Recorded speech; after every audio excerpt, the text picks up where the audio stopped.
a bit of technical difficulties at the start of class, like always. So this is convex optimization. If you guys are in the wrong class, I won't feel offended if you want to hop out now. Just to give you a few details about the course, somebody told me that the best courses have the shortest time spent on administrative stuff, so I'm going to try to keep that pretty short. I'm your instructor, Ryan Tibshirani. I'm in the statistics and machine learning departments. We have some great TAs this semester. Mattia, Nicole, Biru, and Yu Shang. You guys want to stand up so they can see you guys? See Mattia, Nicole. I don't see Yu Shang or Biru. I know Biru's away. We have a special guest lecturer who's going to participate in the course. His name's Javier Pena. I'm going to refrain from calling him an instructor because I don't want you guys to go to him for questions or administrative stuff. That's why his name's not here, but he's gonna do us the favor of giving us a few guest lectures this semester. Here's the course website. You can find all the homeworks, the schedule for the class, the lecture notes. Mostly everything is on this website. The other thing we'll use for class discussions is Piazza. So I think Nicole has enrolled most of you guys in the Piazza system at this point, but if you're not, then you can go ahead and sign up. There's a link off the course website. So try to keep all the class discussions, all the questions, everything, try to keep that to Piazza. It's going to make it a lot more manageable for us to answer your questions. And we think it's going to be a good forum for that. So Piazza and then the website, those are your kind of two main sources of information. So there are no formal prerequisites for this class. I don't think you have to have taken any class to be enrolled. But the class is going to be fairly fast-paced. So we're going to assume that you know the following topics, and then you can kind of work with them. Real analysis, calculus, and linear algebra at the level of, say, a PhD level machine learning course. Core problems in statistics and machine learning. So in this class, we're going to talk about optimization algorithms. Our focus is going to be on statistics and machine learning problems. If you didn't know those problems in the first place, if you didn't know why we were trying to solve them, it might be hard to understand the algorithms for them. So we're going to assume that you're familiar with problems like regression, penalized regression, classification, etc. You have to know how to program.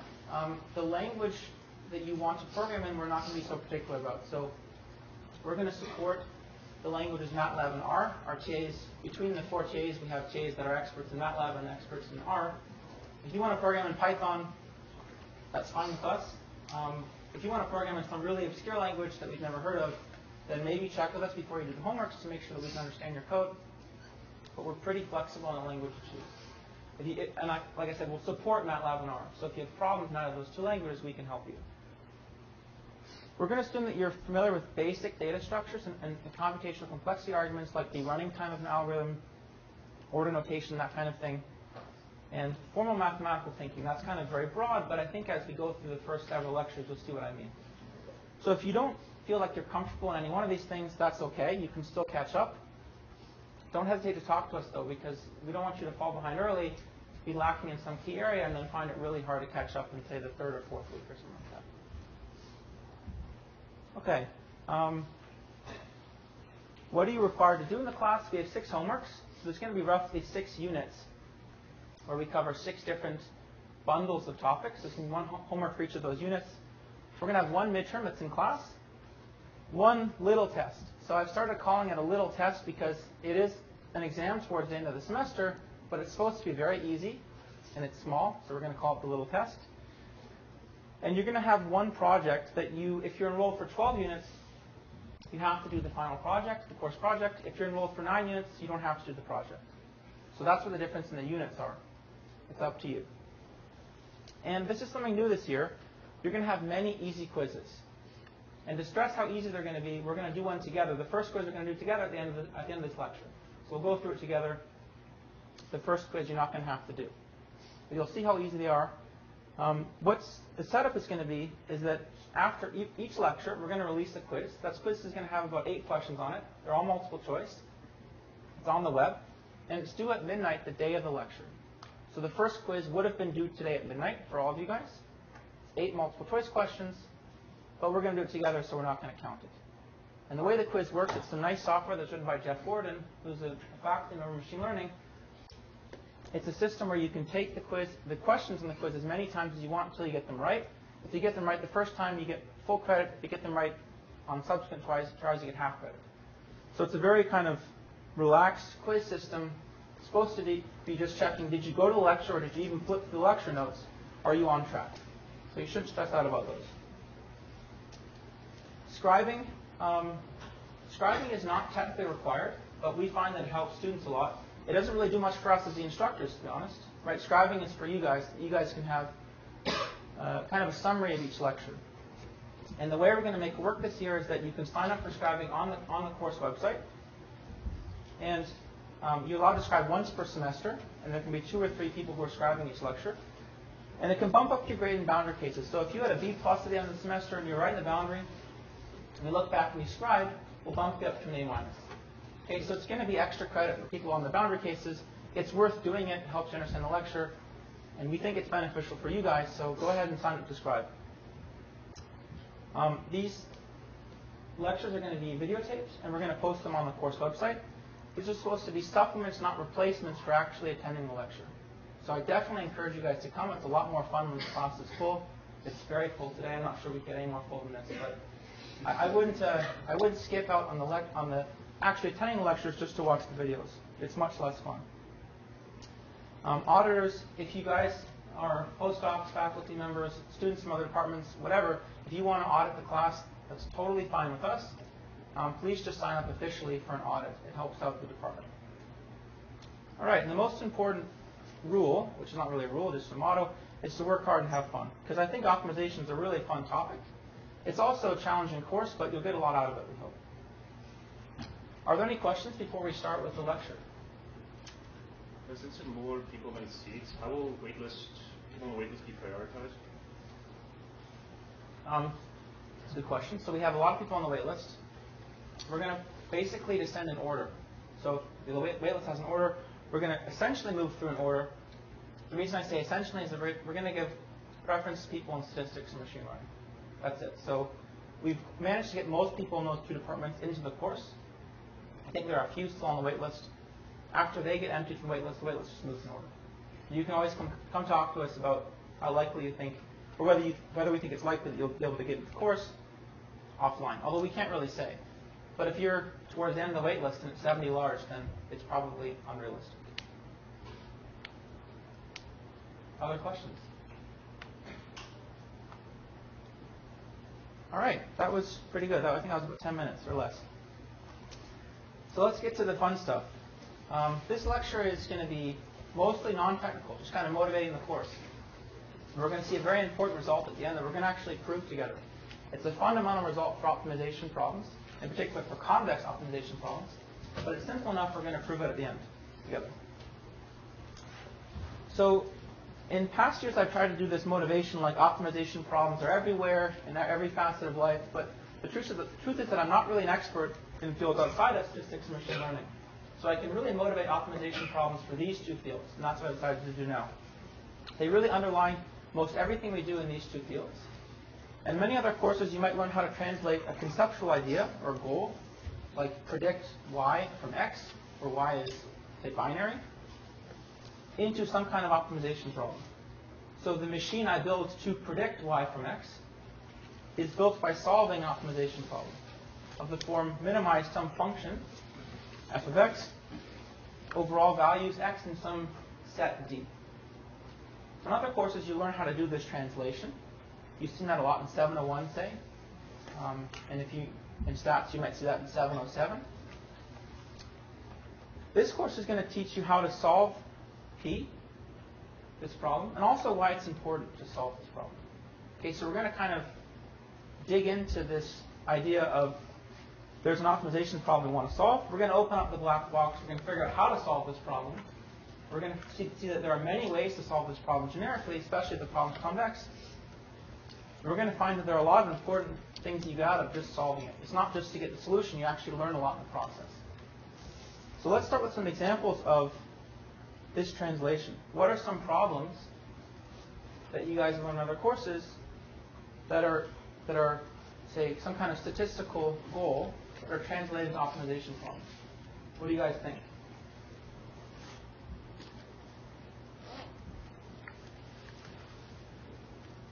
Yeah. Maximum likelihood. Yeah, that's a great one especially for the statisticians. Maximum likelihood. Right. So in this problem,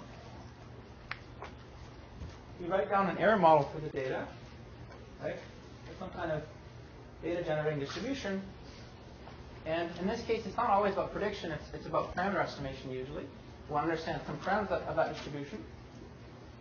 And we do that by maximizing the likelihood. Okay, that's a kind of core statistical topic. That is an optimization problem, obviously, right? We're maximizing some function. That function is the likelihood over the parameter values that govern that likelihood. Right, so that actually captures a lot of specific subcases. So what are some subcases of maximum likelihood that are kind of more concrete than just this general case? Least square problem. Right, least squares problem. So, we'll call it linear regression.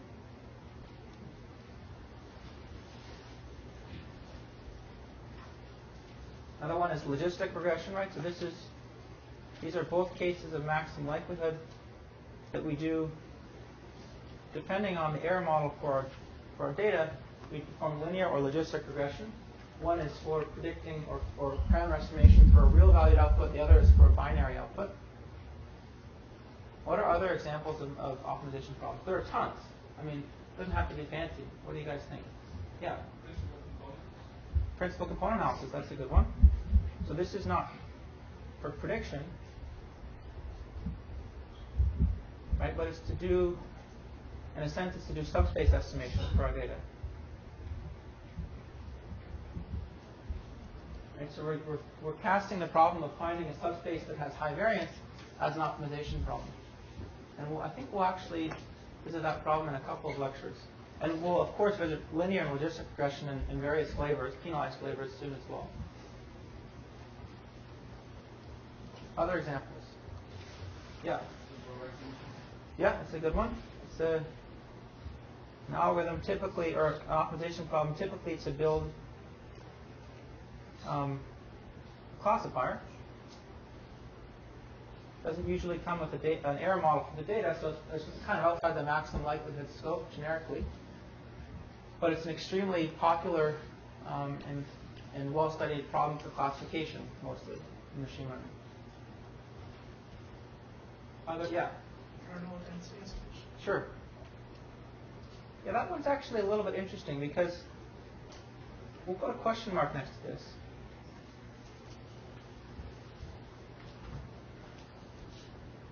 What problem is that solving? What optimization problem is a kernel density estimation solving? Kernel density estimate solving? Okay, so that's a little bit different than actually the kernel density estimate. Let's suppose I had the kernel density estimate, and I just chose, I had the bandwidth chosen, like I chose the bandwidth to be 1 or something, and I wanted to do density estimation. Is kernel density estimation solving an optimization problem, or is it just a procedure? What's that? Probability density that is cast to the distribution. Correct, but what is it, with respect to what problem is it optimal? Can you write down a criterion that the kernel density estimate is minimizing? It's unclear, right? So, in a sense, statistically, kernel density estimates are equivalent to a different type of estimate asymptotically. That other estimate is solving an optimization problem. They're called smoothing splines. So it kind of is solving an optimization problem, but that's not really clear in finite samples, right? So this is not really solving an optimization problem. It's just a procedure. Do people understand the distinction? So each of these, let's say linear regression, I choose the coefficients in linear regression to minimize the least squares loss between y and x beta. So beta is optimal with respect to that problem, right? It minimizes the squared error between y and x beta. Same goes with all of these. Kernel density estimates, I don't write down a criterion that these minimize. These are just given by actually, I pick a kernel, I pick a bandwidth, and it's a closed form expression for the density estimate at any input. Yeah, there was a recent paper that showed that the KDs was solving the least squares error problem of kernel median fittings of all your points. Okay, so that's maybe why I put a question mark. I think there are some ways to write this problem to make it sound like an optimization problem. Maybe the one you suggested is better than the example I had, which said that it's equivalent in some sense asymptotically to another one. But I think we can think about this also mostly as a procedure. Right? I'm trying to find examples to the contrary. So that was my lead-in. What are examples of the contrary? So these are things we do in statistics and ML that aren't optimization problems. The KDEs, I guess, are kind of on the fence.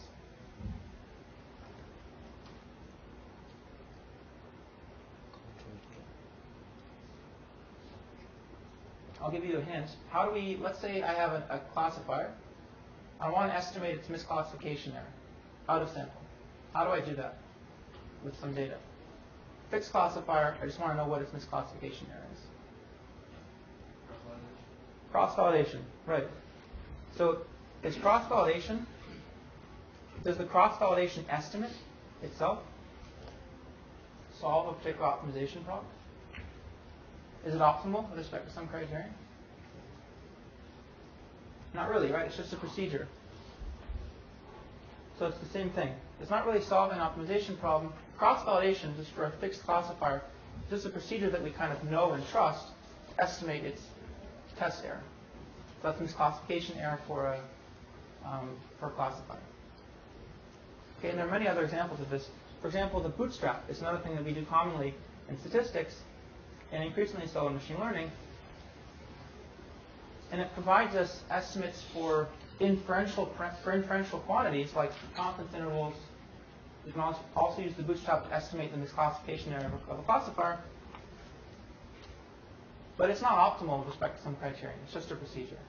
So there are certainly examples of problems that we solve in stats and ML that aren't kind of optimization problems, or procedures we use that can't be cast as optimization, as solutions of optimization problems.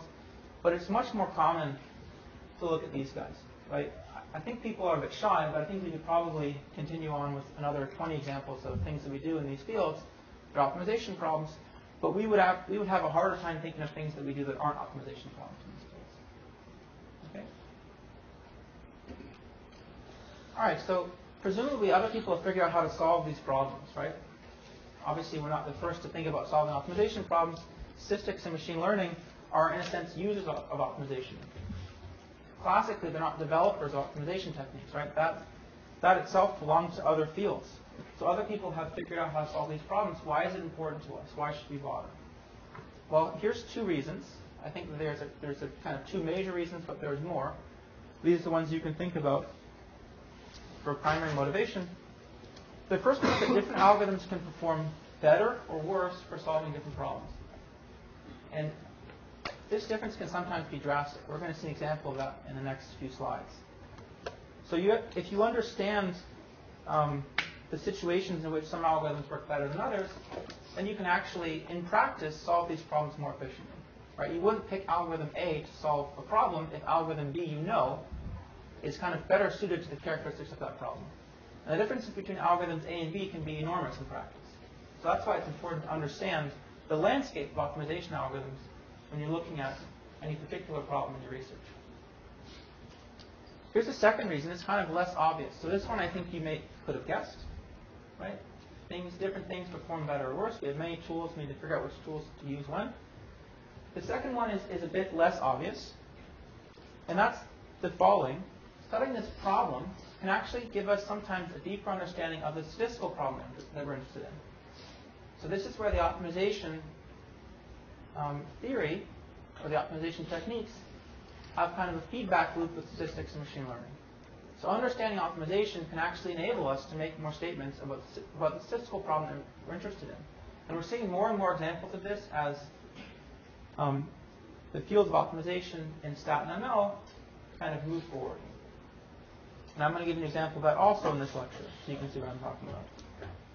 So just a word of advice, or a word of warning, I guess. Optimization is a very current field, so that makes a lot of people feel intimidated by it. You know, you might think, wow, I really understand these cutting-edge algorithms. I get it. I get the whole landscape. I understand everything. And next year, say at NIPS, somebody could say, hey, I have this algorithm that's better than all the ones before, has a new convergence rate, it can solve problems in a different regime, and you might think, shoot, it moves so quickly, I couldn't catch up.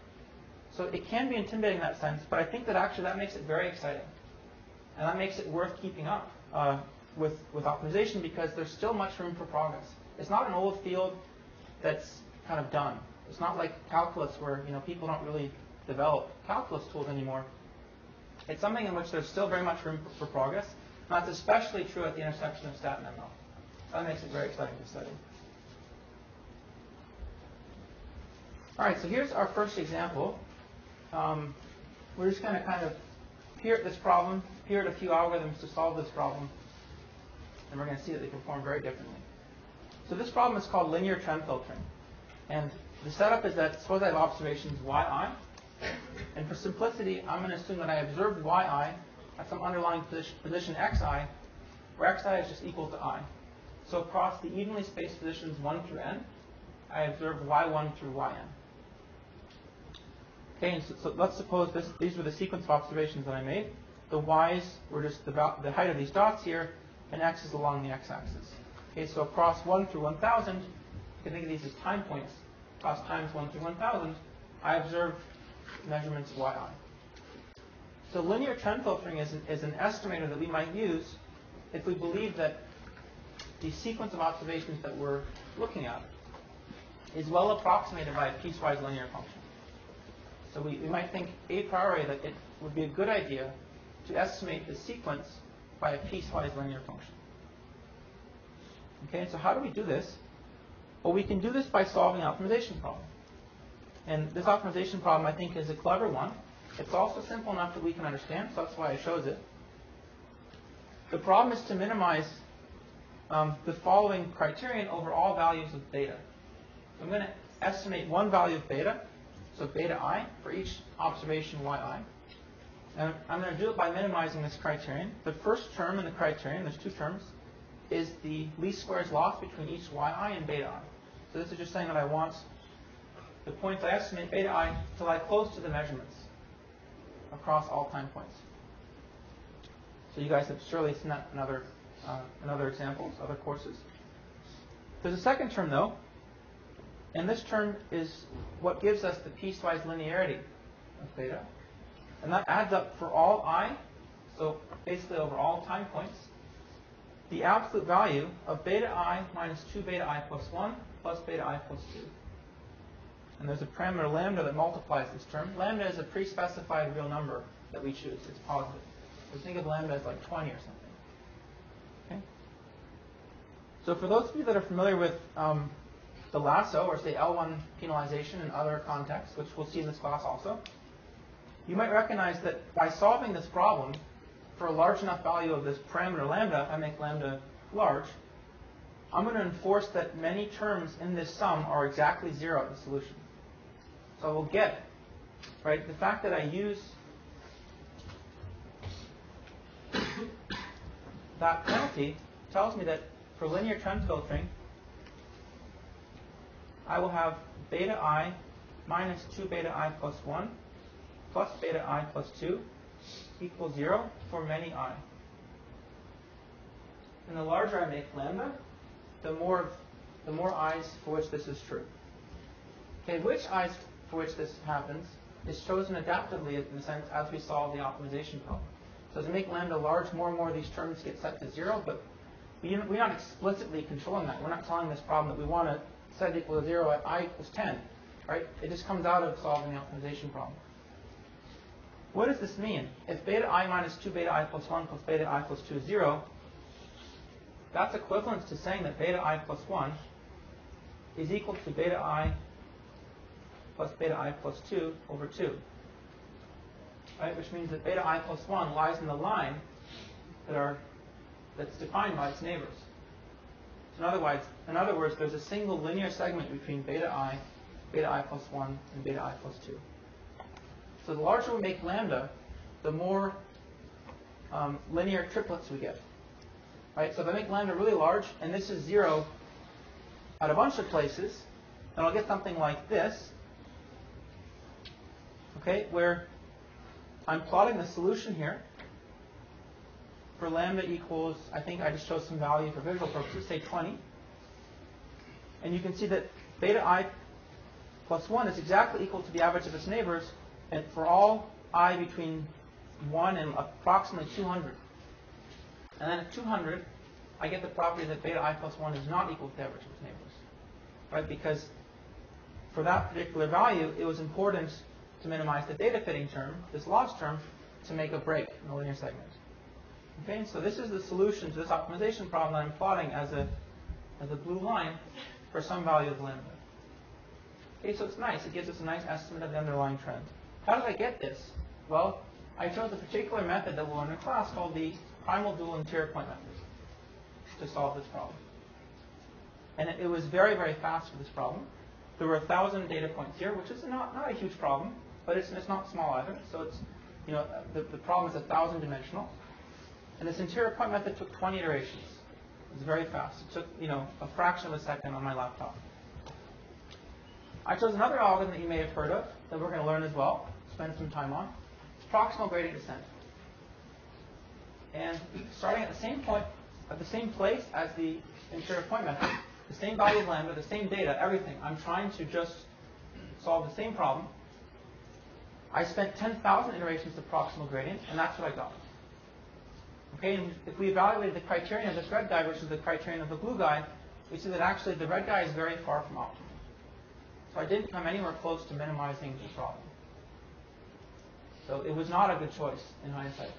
Right? I would need, in this case, hundreds of thousands of iterations to get something that looked like this. Here's a third algorithm, descent. Descent is extremely popular for L1 penalized methods. And again, we'll learn in class. And I spent 1,000 cycles of descent. Each cycle is a pass through each coordinate. So it's 1,000 coordinates. This is 1,000 squared iterations in some sense. And this is what I got. I got this thing in green, which is even farther from optimal than this thing in red. So this, if we plug in this into the criterion, we'll see this criterion value achieved by this blue fit is way smaller than this red one, which is in turn way smaller than this green one. So the blue thing is closest to optimal. Okay, so all of these algorithms perform very differently, even though there's nothing wrong with them. And you can see that, we'll see in the class that each of them are extremely useful in their own right. It's just that for this problem, it happened that the interior point method was the best choice. And in case you're confused later on, we'll learn all these methods. You might go back to the slide and say, hey, how do we do this on this problem? We first derived the dual problem of this, and then we applied all these algorithms. Okay, so that'll make sense later on. If it doesn't make sense now, that's totally fine. All these were applied from the dual. Can you usually look at a problem and guess which method would probably work better than others? That's what we're going to try to get you to develop in this course. So essentially that. And the answer is yes, roughly. I mean, I'll explain in the next slide why you might have guessed that the interior point method was appropriate for this particular problem. Okay, so we've kind of already said this, but what's the right conclusion? Is the right conclusion that we should never use proximal gradient or descent and always use the interior point method? No, that's not the right conclusion. Those are all perfectly good algorithms for different situations. We're going to learn lots of detail throughout the course so that you'll be able to develop intuition.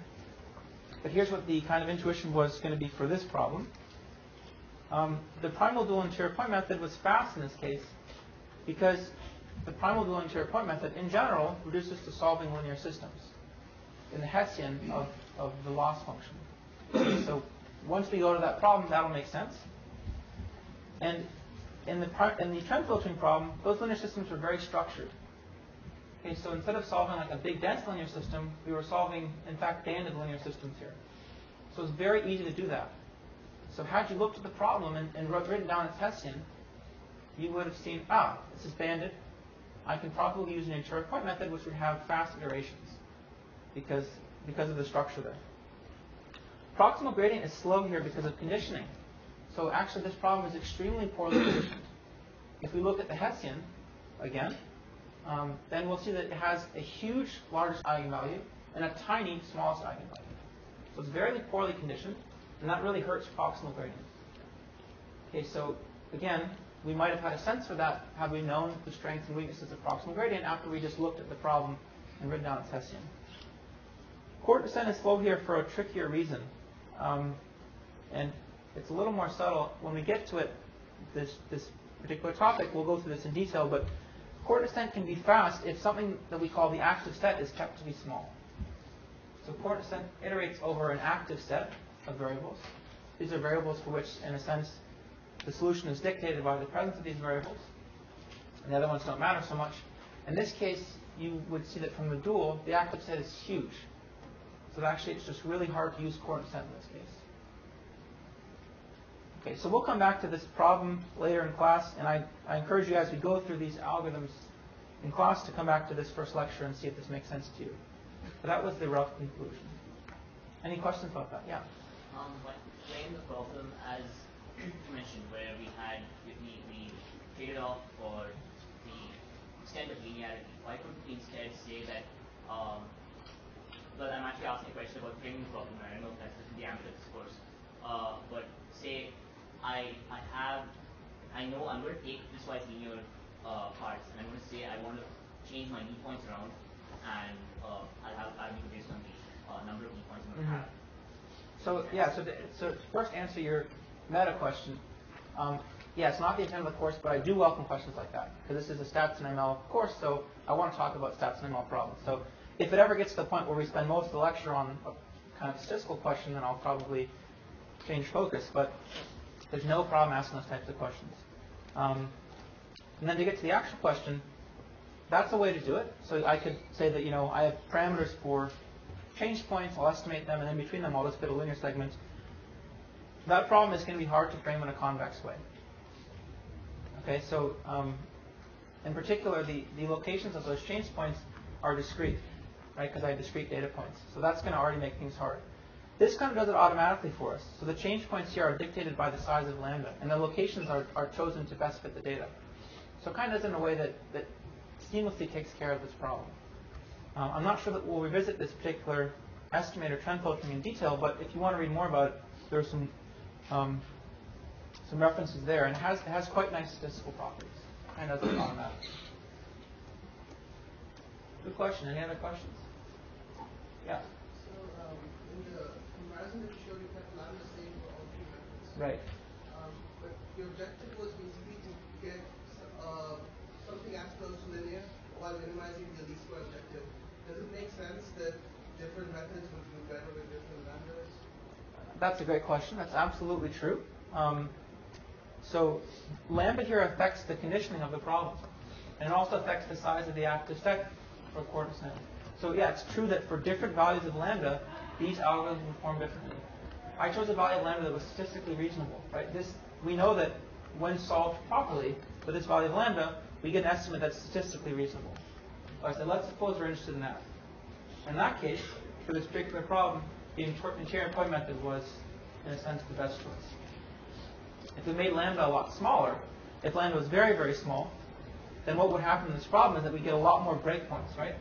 And the strength of the linear penalty will be reduced, so we'll be kind of enforcing linearity a lot less. In that case, coordinate descent will actually be better. So, yeah, it matters. So in a lot of optimization problems, we end up with something like this. We have some variables we're trying to optimize and some hyperparameters that we select. And sometimes people try different values for these hyperparameters. I always wonder why we don't just include them in the optimization problem. Yeah, that's another good question. So the question to rephrase it was, why aren't we including lambda as an optimization parameter? Well, again, my answers might start to sound repetitive, but it's hard to do that in a convex way. It's typically very hard to make the problem convex if we're optimizing over the tuning parameter and the variables themselves. Okay, we're going to see the importance of convexity in the next few slides. But we will also consider the problem of tuning parameter selection in this class. Just from the optimization perspective, we'll see that actually we can solve over many values of the tuning parameter and do it using warm starts, which is a term for basically starting the optimization algorithm at one value of lambda at the solution of the previous one we solved. So it helps us solve kind of this problem over a grid of lambda values very quickly. Yeah? So in this situation, how are the betas initialized? 0. All betas are initialized at 0. Yeah. So just rely on a straight line in this plot. All good questions. All right, so here's a second example. So that was an example of how different algorithms can work better or worse depending on the situation. Here's a second example. This one is how kind of studying the optimization problem in its guts from the perspective of optimality and all the things we know about it can give us something statistical that we may not have known before. So the same problem, and we've already kind of just discussed this. When lambda is really big, we see very few breakpoints because we really penalize deviations from linearity very strongly in the optimization criterion, right? As lambda decreases, we get more breakpoints. So these are changes in slope in that solution, which I'll write as beta hat. That's the solution to this problem. So when lambda is 20,000, I guess I was off with my scale. I told you it was 20 in the last slide. I probably chose it to be 1,000. When lambda is 20,000, you can see that we penalize deviations from linearity very, very heavily. Right? We penalize changes in slope very heavily, and so the solution looks like this. When lambda is 1,000, the solution looks like this. When lambda is 10, the solution looks like this. So I don't know how well you can see from the slide, but this one has a ton of breakpoints. Okay, so we might ask ourselves statistically, along the lines of the question that was just asked, what's the right value of lambda? How can I determine what the right value of lambda is? Well, here's a very specific way that we might attempt to answer that question. As we move along, we may want to get what's called a p-value for the presence of a breakpoint. So we'll test the hypothesis that as I introduce a breakpoint, that breakpoint is statistically significant. I'm not going to give you details on what that means precisely. It's kind of beyond the scope of this example, but this is work that's, I think, currently popular to pursue in statistics and machine learning. So let's learn a little bit about the problem. The values of lambda at which the solution beta hat exhibits a new breakpoint as we decrease it are called knots. So as I make lambda 20,000 versus 20,000 minus epsilon, it's not always the case that as I decrease lambda between those two values, I get a new breakpoint. They just occur at some values of lambda. Okay, so it might have been that at 1,000, I get another breakpoint, and then at 557, I get another breakpoint, etc. Okay, but in between those, I don't introduce breakpoints, I just kind of change the slopes of all the segments. So those values of lambda are called knots, and we write them like this. Lambda 1, which is the value of lambda at which we have one breakpoint. Lambda 2, which is the value of lambda at which we have two breakpoints, and so on and so forth, and they're decreasing. And right, the natural question is, when have we made lambda small enough so that we mostly capture kind of true structure without picking up spurious trends? It's just a very, this question is framed not specifically in a statistical sense, but I'm just trying to get the point across. Okay, so we can actually learn a lot from examining the KKT conditions here. These are a set of optimality conditions that govern the nature of the solution, and we'll go through that in detail. We'll have a whole unit on the KKT conditions, essentially. And for this trend filtering problem, they actually present to us a very natural statistic that we can use to evaluate the hypothesis that is, at the value of lambda I'm looking at, where a breakpoint was introduced, is that breakpoint statistically significant? They come from studying the KKT conditions. So this is an example where if you knew optimization and you were comfortable with it, you may be able to develop a new statistical tool. It's not about solving the problem anymore. We already have algorithms for solving linear trend filtering. I actually want to do inference, statistical inference for this problem. And it comes from understanding the optimality criterion for this problem. Okay, so again, lambda 1 is this big value. We decrease lambda, and each time we decrease it, we get another breakpoint in the solution. It turns out, roughly speaking, that if there's a big gap between lambda 1 and lambda 2, or if there's a big gap between lambda 2 and lambda 3, etc., the bigger the gap, the more significant the thing is that we introduce. So in this case, we introduce a breakpoint at lambda 5.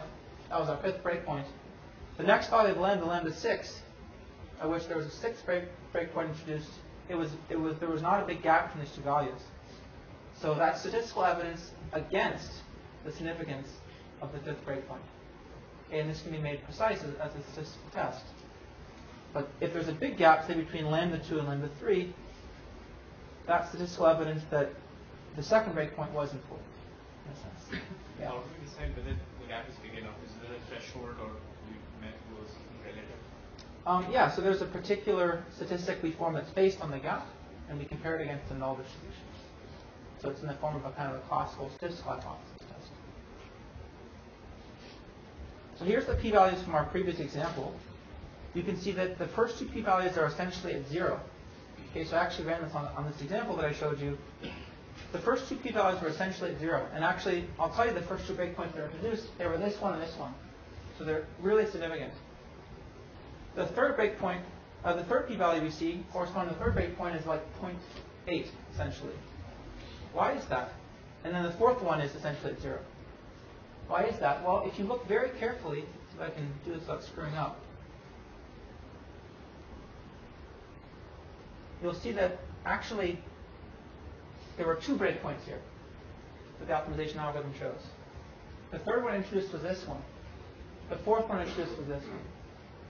Okay, so it actually, when we post data fitting, when we ran this p-value test, we saw that one of them wasn't significant.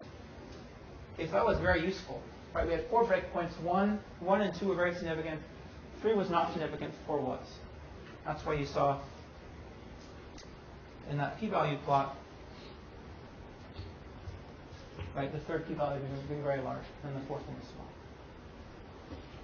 Okay, yeah. So how did you get the lambda in the first place? The lambdas at which these. Yes. That's another good question. So I'm not sure whether we'll cover this in this course. We have the end of the course is a bunch of advanced topics, and we'll just kind of do it based on interest, class interest. But the way I solved it was using what's called a path algorithm, which tells me exactly the values of lambda at which the breakpoints occur. So depending on interest, we might cover that as well. That came from another algorithm. Yeah. So when you say that the third point is not significant, whereas the fourth one is, I could as well say that the third is significant and the fourth one is not, right? How exactly did you decide that one of them is and the other is? So I didn't personally decide. This came out of the statistical test. Right? So I'm just reading off. But yeah, it's a good point. If I reran this on a different data set, it may have been the reverse. But I guess the point is that, if I look at... All right, let's start again with the lecture. I used to have a duck whistle, by the way. So when I taught this large undergrad course, I used to have a duck whistle that people have for hunting. And I used to blow it at the start of these periods. And my voice is not very loud. So I may have to bring this duck whistle back to reinstate that. Okay, so we've seen 2 examples of why optimization problems are important, in a sense, why we should study optimization. Hopefully I've convinced you, at least in part. Now we're going to see a central concept. So there's another word in the title of this course, and that's convex optimization. And so why is convexity important? And here's a little bit of history, and if I say anything that's totally bogus, Javier can jump in and correct me. But as far as I understand, historically linear programs were the focus in optimization. Okay, so a while ago, people were really concerned about solving linear programs, and they came up with algorithms to do that fairly well. And then the distinction between problems that were easy and hard was initially thought to be, is the program a linear program, or is it a nonlinear program? Okay, but then people started to find out that some nonlinear programs were much harder to solve than others. So this division between linear and nonlinear didn't really seem appropriate, because linear were pretty much all easy, and the nonlinear was a toss-up. Some of them were easy, and some of them were near impossible. And so now it's kind of uniformly accepted, I'd say, that the right distinction is between convex and non-convex problems. So between a problem that we can solve and understand, and ones that are kind of more we can solve and understand on a case-by-case basis. So convex problems, we're going to see, we have many algorithms for them, and generically we can solve them with one of these algorithms. We can understand them from the perspective of the KKT conditions. We're really kind of all good when it comes to convex problems. Non-convex problems we're not really going to focus on in this course. Again, depending on interest, we have a set of advanced lectures at the end. I may do a lecture on non-convex optimization. And you'll see that there are some kind of generic tools, but they're not nearly as rigorous, in a sense, as the convex ones. And we understand and solve non-convex problems more on a case-by-case basis. Okay, so this particular non-convex problem, we have a good understanding of it. We can solve it. But this other one, which may look pretty similar to it, it may be too hard for us. And so now's a good time to bring up your supplementary textbooks for the course. We don't have any required textbooks. The lecture notes should be pretty self-contained. And at the end of every lecture, I'll put down some kind of references and more reading for you to look through, in case you want supplementary reading. The ones that I would highlight, kind of in advance as really good supplementary textbooks are this Boyd and Vandenberg book on convex optimization. It's available freely online, so just type in convex optimization Boyd on Google and you'll find it. Legally, it's not illegal to have this book.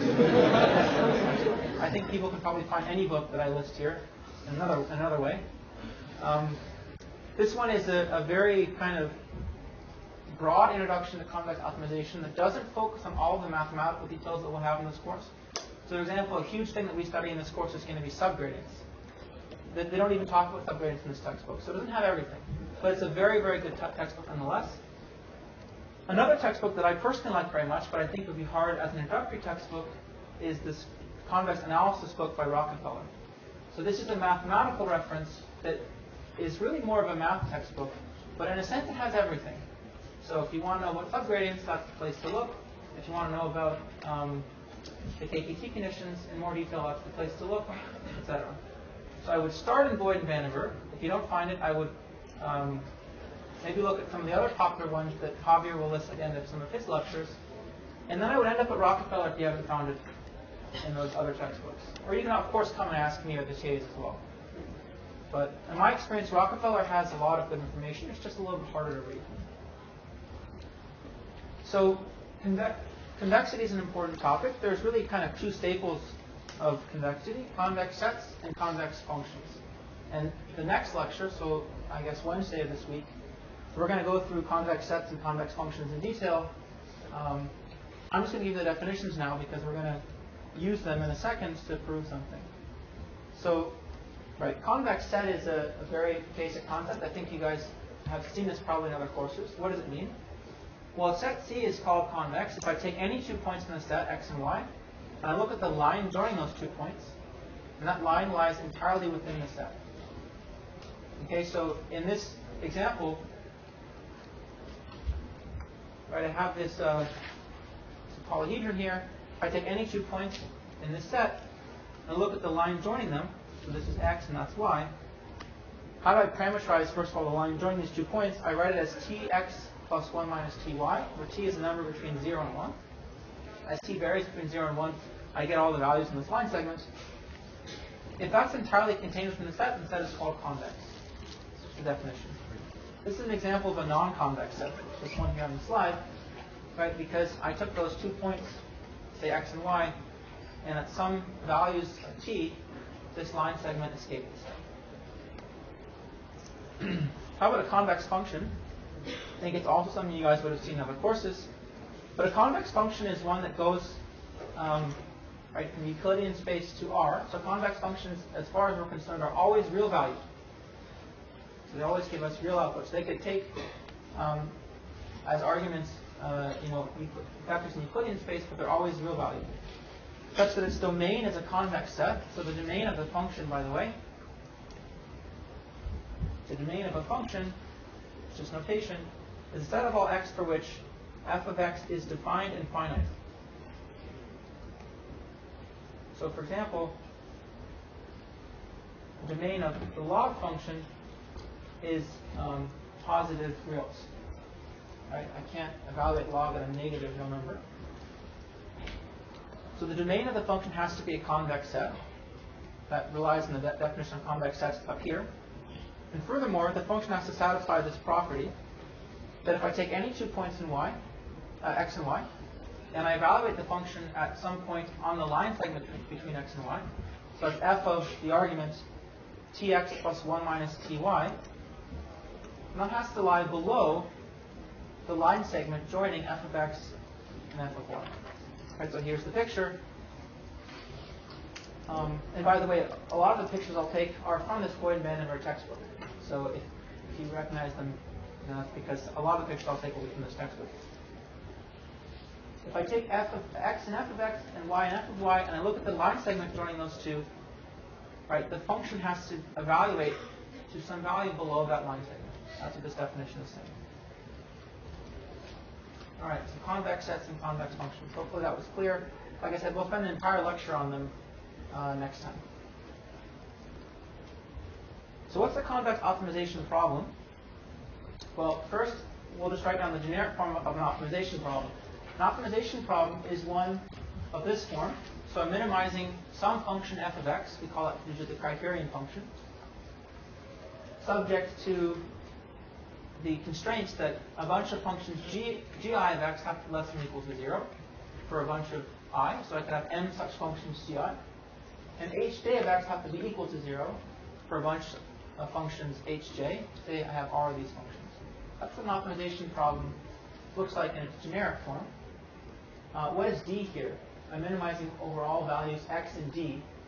D is the domain that's common to all the functions. So I take the domain of f, I intersect the domain of each of these functions g, and I intersect the domain of each of these functions h. Right? If I had a value of x outside of that common domain, then it wouldn't even make sense to write this down, right? Because one of these wouldn't be defined. And I'll often drop this. When I write optimization problems, I'll often not write down the domain. It's just implicit. Okay, so you look at the functions and you realize that we're only going to evaluate them at points that are in their domain. But just to be clear, that's what it looks like. So that's an optimization problem in generic form. What makes it convex is the following. A convex optimization problem is one for which that criterion function f is a convex function, as we defined. That means that it satisfies that inequality right about the line segment lies above the function, and its domain is convex. Each of these gi's is a convex function too. So same thing, same condition on them. And finally, each of these hj functions are affine, which means that they have to look like aj transpose x plus bj for some constants aj and bj. Okay, so I mean you might call it a linear function in other courses. We're just going to call this an affine function in this course because of this non-zero term bj here. We're going to call a linear function one for which it's just aj transpose x, just to be a little more precise. All right, so that's the definition of a convex optimization problem. Convex criterion, convex inequality constraints, linear equality constraints. Why can I not make the equality constraints to be convex in general? Why do they have to be affine?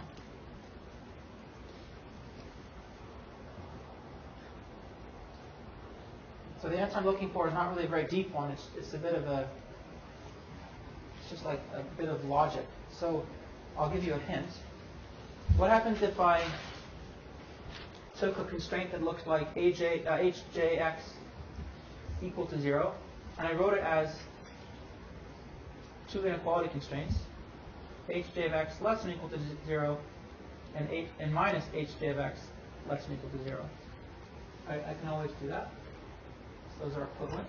So I took any equality constraint, I made it into two inequality constraints. So now I have this in my problem. Rather than the equality, I have two inequalities. What are my conditions on these functions for this to be a convex optimization problem? What do they have to be? Okay, so I have to have hj convex and minus hj convex. Well, we'll see the only way that's possible is for hj to be affine. So that's why we have that particular distinction. All right, so here is the fundamental property of convex optimization problems that we're going to prove together. This is the last slide in the lecture. Then we'll take the quiz together. You'll see how easy it is, and you'll go home happy, hopefully. So here's the property. For convex optimization problems, local minima are global minima. So any time you're at a point at which it looks like locally you are doing the best you can do with respect to the criterion function, you have found the global optimizer.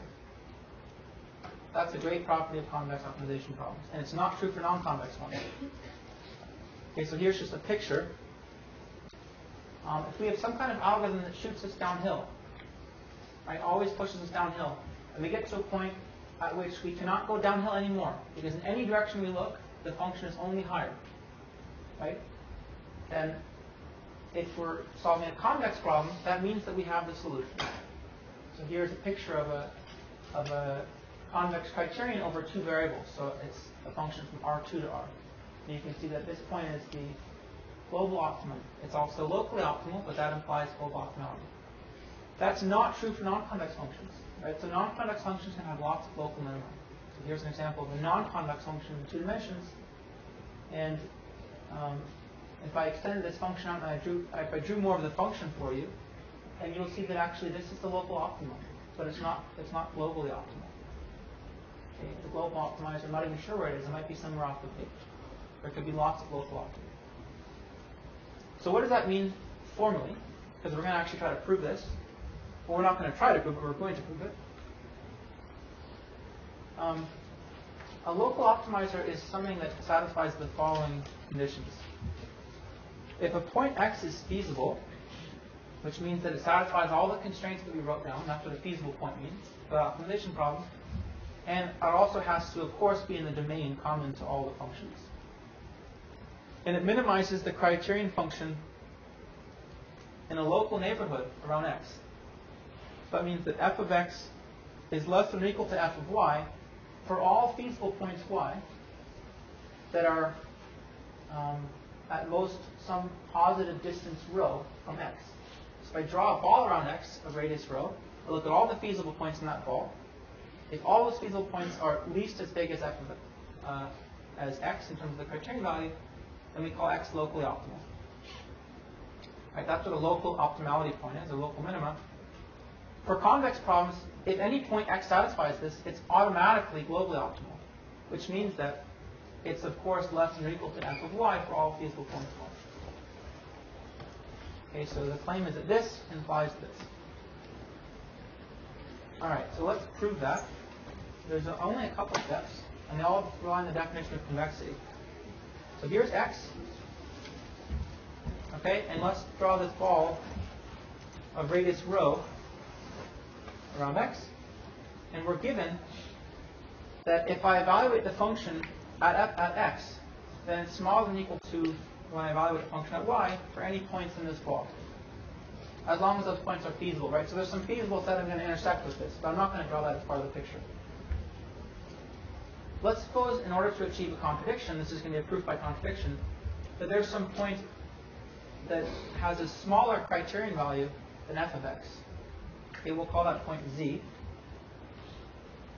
I know that this point has to lie outside that ball, right? Because by assumption, I'm better than everything in that ball. So let's suppose that Z is out here, and I have that f of Z is strictly less than f of X. And of course, Z is feasible, and it's in the domain of all the functions. So now I'm going to do something where I draw a line between X and Z.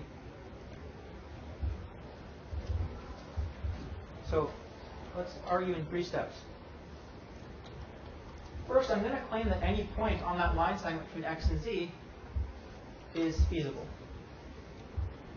Okay, so I'm going to claim that Tx plus 1 minus Tz is feasible. So why is that true? Well, first of all, let's call this point, X tilde. So X tilde is going to be in the domain, I claim, common to all the functions. That's true because that domain was an intersection of convex sets. An intersection of convex sets is convex. We'll learn that in the next lecture. So if I have this point in the domain, X, and I have this point in the domain Z, then by the definition of convex sets, any point in the line between them has to lie in the domain. Okay, so that's good. What else does it mean to be feasible? I have to have that Gi of X tilde is less than or equal to 0 for all I. But right, that is just equal to Gi of Tx plus 1 minus Tz.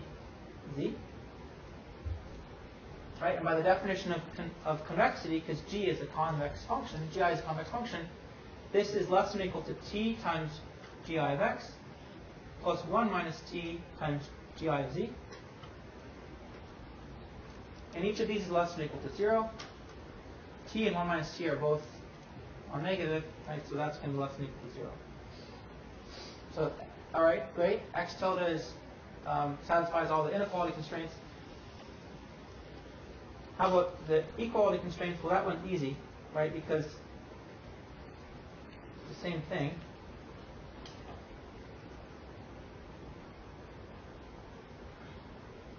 Right, that's the definition of Hj of X tilde.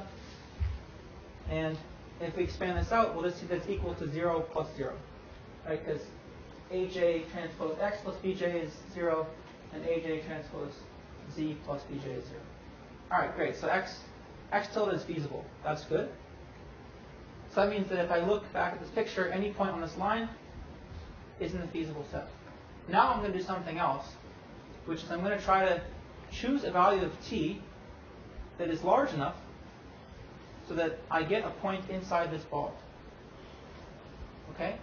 And I can do that, obviously, by taking t closer and closer to 1. What happens if I do that?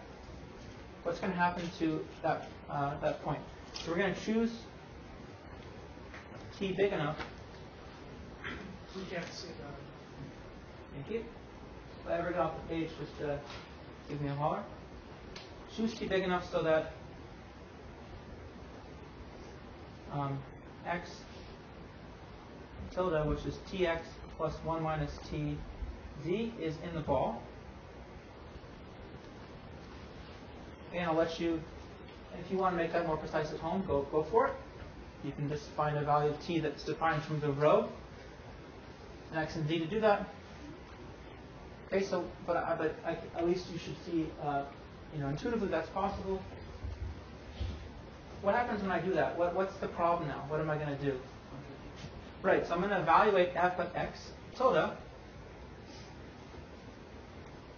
And I know from the definition of convexity that's going to be less than or equal to t times f of x plus 1 minus t times f of z. Right? By assumption, though, f of z was smaller than f of x. Right? So this is strictly smaller than t times f of x plus 1 minus t times f of x, because this was strictly smaller than that. Right? And that's equal to f of x. So in other words, I found a point x tilde in the ball that was smaller, that had a smaller criterion value than f of x, the next one. Okay, so that's a contradiction. And that proves it for us. Right? That if we ever have a point that's locally optimal, that point is also globally optimal for convex optimization problems. Any questions?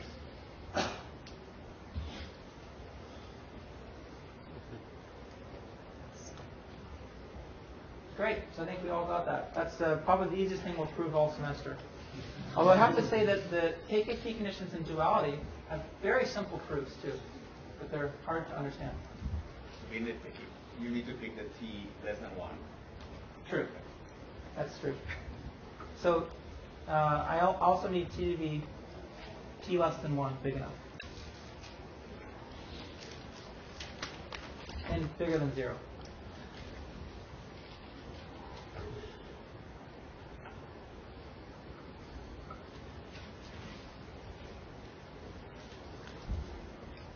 Great. All right, so let's take this quiz, and then you guys can get out of here. And you can see how easy this is. So we're going to release this link. So you don't have to do it today. This takes care of it. But on Wednesday after the lecture, within, minutes of the lecture, we're going to release the link to this quiz on the course website. You just go and you click on that link. It'll take you to this this particular quiz website that, like I said, Jeff Gordon wrote. You have to sign up for this website in order to use it. So if you used it for 701, I think, did you guys use it for 701? You'll just have the same user ID and stuff. If you didn't, then you just use your Android ID, and you can use any password. So I'm told that it doesn't have to be your Android password. So don't use the Android password just for safety. Just choose anything, because it's just a quiz website. It's not super important. Okay, and then once you're here, you take these quiz questions before midnight, and that's it. We'll handle everything else. So let's go through them. If f is a convex function, then the following is a valid constraint in a convex optimization problem. F of x is equal to 0. Is that true or false? False. Okay, great. Right, because f has to be affine to 1. It can't be, generically, it can't be a convex function. So unless, okay, good. So I made the quiz correctly. That one says correct. Algorithms for optimization. Basically, all algorithms for an optimization problem, for convex optimization, perform the same across all problem instances. Picking an algorithm is for a particular problem is mostly a matter of taste. False. Okay, good, because we learned that we had these 3 algorithms for trend filtering. They all work differently. A set is convex if for every pair of points their convex combination is also contained in C.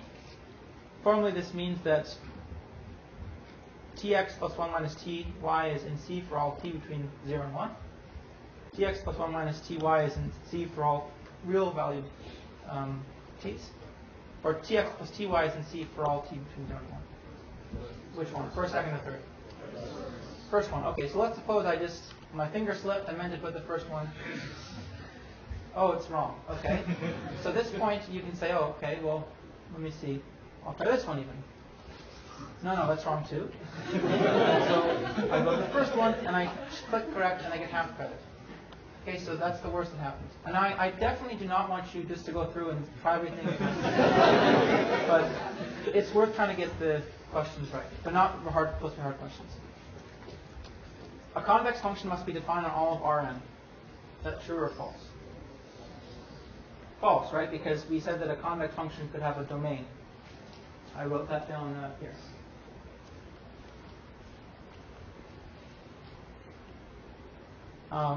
Linear trend filtering. The objective, or the loss term in linear trend filtering, encourages each coefficient to match the observed data. So this is where you might say, I forgot what linear trend filtering was. You go to the lecture notes. All right, go back to it. That's the loss term. It encourages each coefficient to match the observed data. Coefficient means beta I here. That's true, right? That's the point of that term. Try and make beta I match yi, the least squares loss term. The penalty or regularization term in linear trend filtering encourages each coefficient to equal its neighboring value, each coefficient to equal the average of its neighboring values, each coefficient to equal 0, each coefficient to lie in a line segment through 0. Which one? The second one, right? Yeah. So it's not encouraging the neighboring value. That would be beta I minus beta I plus 1. Right? It's not encouraging them to be equal to 0. And it might be a bit tricky between B and D, but if you look back at what we wrote down, right, that's exactly what it's doing. It's trying to make each coefficient equal the average of its favors. Great. In a convex optimization problem, any local minimizer is automatically globally optimal. True. Yeah, we proved that. The last one, for a point x to be considered feasible with respect to a given convex optimization problem, which of the following need not be true about x? X is in the common domain of all the functions. X minimizes the objective. X satisfies all the constraints. Second one, right? Yeah. That's the definition of a solution, if it's feasible and it minimizes the objective. All right, so that was it. That should take you, I'd say, 10 minutes maximum. I mean, and like I said, you don't get penalized too heavily for having the wrong answer the first time. So I guess we'll see you on Wednesday then.